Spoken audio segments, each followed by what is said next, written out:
Sellist masinat võite näha mitmetes krimisarjades või ulmefilmides. Tegu on gaasikromatograafiga.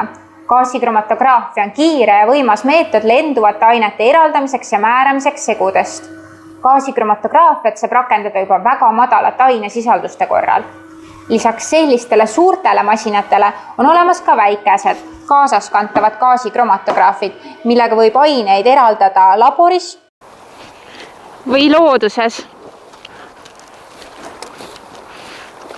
Nagu teisteski kromatograafia liikides, nii on ka gaasikromatograafias ainete lahutamiseks vajalikud 2 faasi. Mobiilne ehk liikuv ja statsionaarne ehk liikumatu faas. Kui paber, õhukesekihi ja kolonnkromatograafias on liikuvaks faasiks vedelik, siis gaasikromatograafias on selleks gaas. Kuna gaas kannab aineid kolonnis edasi, siis nimetatakse seda gaasi kandegaasiks. Kandegaasil on esitatud mitmeid olulisi nõudeid.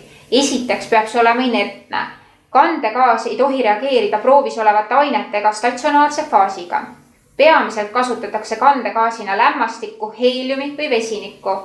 Kandegaasi puhul on väga tähtis ka selle puhtus, mida väljendab number balloonil. See ei tohi sisaldada veeauru ega hapnikku. Viimane võib oksüdeerida nii statsionaarset faasi kui ka analüüsitavaid aineid, mistõttu analüüsil saadavad tulemused pole usaldusväärsed. Kandegaasi puhtuse tagamiseks ühendatakse süsteemi puhastuspadrunid, milles olevad ained seovad sellest hapnikku ja veeauru. Gaasikromatograafias paikneb statsionaarne faas klaasist, kvartsist või terasest peenest torus ehk kolonnis. Kasutusel on 2 erinevat tüüpi kolonnid, täidis- ja kapillaarkolonnid. Esimestes on statsionaarseks faasiks silikageeli või aktiivsöögraanulid või nende pinnale seotud vedelpolümeer. Kapillaarkolonnides on seesama vedelpolümeer kantud ühtlase kihina kolonni siseseinale. Statsionaarne faas peab olema inertne ja temperatuurikindel. Kuna kromatografeerimise käigus tõstetakse sageli temperatuur kolonnis väga kõrgele, on oluline, et see ei hakkaks seetõttu lagunema või aurustuma. Samuti on statsionaarse faasi puhul olulisteks parameetriteks ka viskoossus ja polaarsus. Sõltuvalt analüüsitavate ainete iseloomust tuleb leida sobiva polaarsusega kolonn.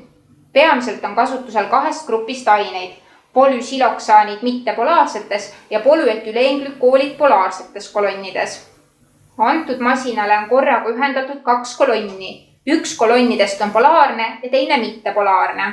See hõlbustab oluliselt tööd, kuna puudub vajadus vahepeal kolonne vahetada.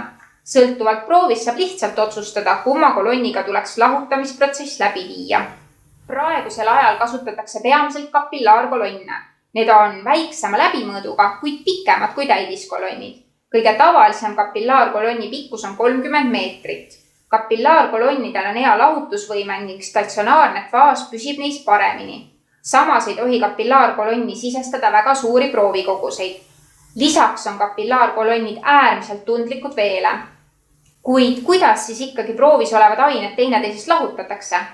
Proovis olev molekul võib mingil ajahetkel olla sorbeerituna statsionaarsele faasile, mis tähendab seda, et molekul seisab kolonnis paigal. Mingil ajahetkel võib see molekul aga olla mobiilses faasis ja liikuda koos kandegaasiga kolonnis edasi. Kromatografeerimise ajal liigub iga molekul 1000 kordi mobiilsest faasist statsionaarsele ja tagasi. Summaarselt on iga molekul kolonnis liikumise jooksul mingi osa ajast mobiilses ning mingi osa ajast statsionaarses faasis. Erinevate ainete jaoks on nende aegade suhted erinevad. Aine, mille molekulid on suhteliselt kauem statsionaarses faasis, läbib kolonni aeglasemalt kui see aine, mille molekulid viibivad peamise osa kolonnis oldud ajast mobiilses faasis.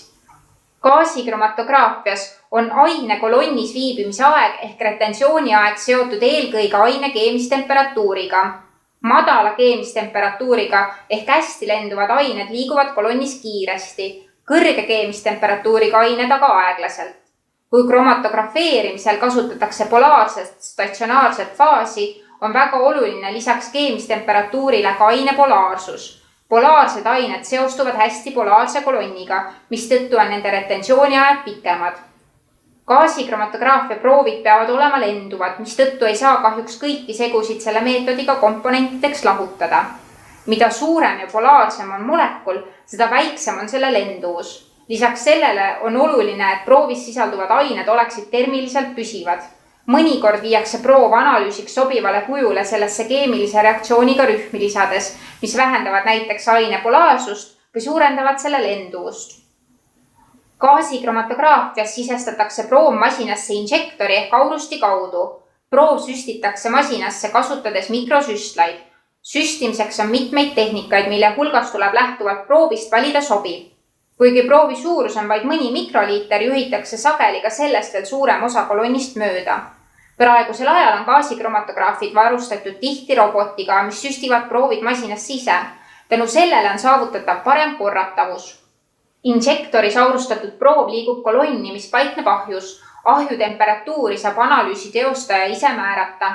Enamasti ei hoita kogu kromatografeerimise käigus temperatuuri konstantsena, vaid muudetakse seda temperatuuriprogrammi järgi. Sellega tagatakse see, et kõik ained tuleksid kolonnist ikka kindlasti välja. Sageli lõpetataksegi kromatografeerimine kolonni hoidmisega kõrgel temperatuuril. Kui mõni aine jääks kolonni, rikuks see tõenäoliselt järgmise proovi analüüsi.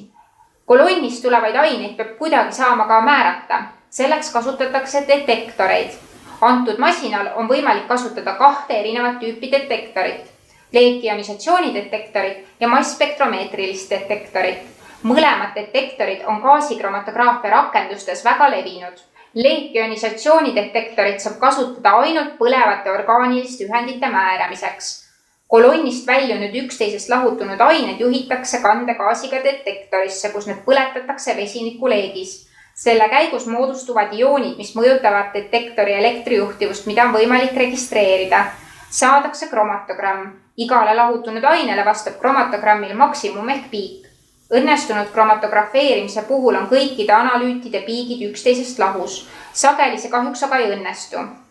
Enamiku detektorite puhul on piigi pindala võrdelises sõltuvuses aine kontsentratsioonist. Seega võib selle kromatogrammi põhjal väita, et ainet B on proovis rohkem. Kui leekionisatsioonidetektoriga on võimalik saada infot peamiselt aine koguste kohta, siis massispektromeetriga on lisaks võimalik saada teavet ka aine struktuuri kohta. Massispektromeetris pommitatakse detektorisse jõudnud aineid kõrge energiaga elektronidega, mistõttu lagunevad need neile iseloomulikeks laenguga fragmentideks. Viimased eraldatakse üksteisest analüsaatoris massi ja laengu suhte alusel. Tulemusena saadakse ainele iseloomulik massispekter. Nagu õhukese kihikromatograafiaga, nii on võimalik ka gaasikromatograafiliselt määrata, kas süntees on jõudnud lõpule. Oluline eelis võrreldes õhukese kihikromatograafiaga on aga see, et lisaks kvalitatiivsele infole saab teavet ka aine koguste kohta.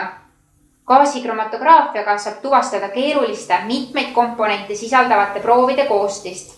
Näiteks on võimalik kindlaks teha, millistest komponentidest koosneb eelnevalt metsast võetud männivaik. Gaasikromatograafid on lisaks keemiatööstusele äärmiselt olulised töövahendid ka kohtuekspertiisis, kus nendega saab määrata nii veres sisalduvaid aineid, kui lahendada süütamisjuhtumeid. Gaasikromatograafia on võimas meetod, mis on sageli asendamatu keeruliste probleemide lahendamisel.